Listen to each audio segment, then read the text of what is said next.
আল্লাহর সন্তুষ্টি আর ক্ষমার আশায় শবে বরাতে ধর্মপ্রাণ মুসলমানদের ইবাদত বন্দেগি।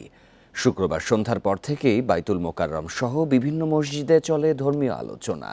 আয়োজন করা হয় ওয়াজ মাহফিলের। জাতীয় মসজিদের আয়োজনে অংশ নিয়ে শবে বরাতে সঠিকভাবে আমলের আহ্বান জানান ধর্ম উপদেষ্টা।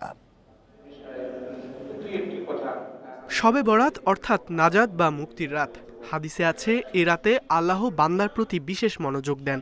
শিরক ও হিংসা বিদ্বেষ পোষণকারী ছাড়া সব ক্ষমাপ্রার্থী মুমিনকে ক্ষমা করেন।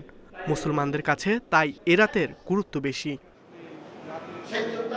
শবে বরাত ঘিরে বাইতুল মোকাররমে আয়োজন করা হয় ওয়াজ মাহফিল, যেখানে প্রধান বক্তা ছিলেন ধর্ম উপদেষ্টা।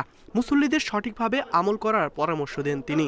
ফরজ ইবাদতের পাশাপাশি রাত জেগে নফল নামাজ, কোরআন তিলাওয়াত, কবর জিয়ারত আর দানের আহ্বান তার।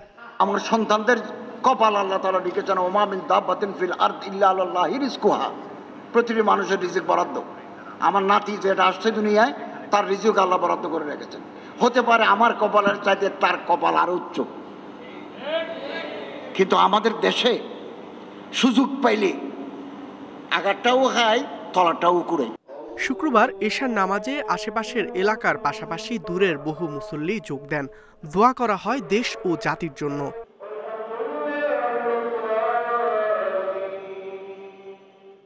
মুসল্লিরা বলছেন আল্লাহর সন্তুষ্টির জন্যই রাতভর তাদের ইবাদত বন্দিগি। আল্লাহ তাআলা যেন আমাদের জীবনের সমস্ত গুনাহ খাতাগুলো মাফ করে দেয় এবং যত আত্মীয় স্বজন যারা কবরে চলে গেছে আল্লাহ তাআলা যেন এই দিনে রসিলা করে তাদের সমস্ত গুনাহ খাতাগুলো মাফ করে। শবে বরাতের অন্তত ইশারের ফরজ নামাজটা এখানে পড়তে আসি আর কি। বাংলাদেশের মুসলিম জনগোষ্ঠী বাংলাদেশের ব্যবস্থা যেন উন্নত হয়, বর্তমান প্রেক্ষাপট থেকে উত্তরণ হয় সেটা চাচ্ছি। যতটুকু বাড়ি থাকবে এবারে বাসায় গিয়ে যতটুকু সম্ভব ইনশাআল্লাহ চেষ্টা করবো। আল্লাহর মাখলুক হিন্দু বৌদ্ধ খ্রিস্টান সকল ধর্মের মানুষ যেন সুখে শান্তিতে থাকে। এদিকে জাতীয় মসজিদের নিরাপত্তায় শুক্রবার বিকেল থেকেই আইন শৃঙ্খলা বাহিনীর অতিরিক্ত সদস্য মোতায়েন করা হয়। ইকরামুল কবির, ইন্ডিপেন্ডেন্ট নিউজ, ঢাকা।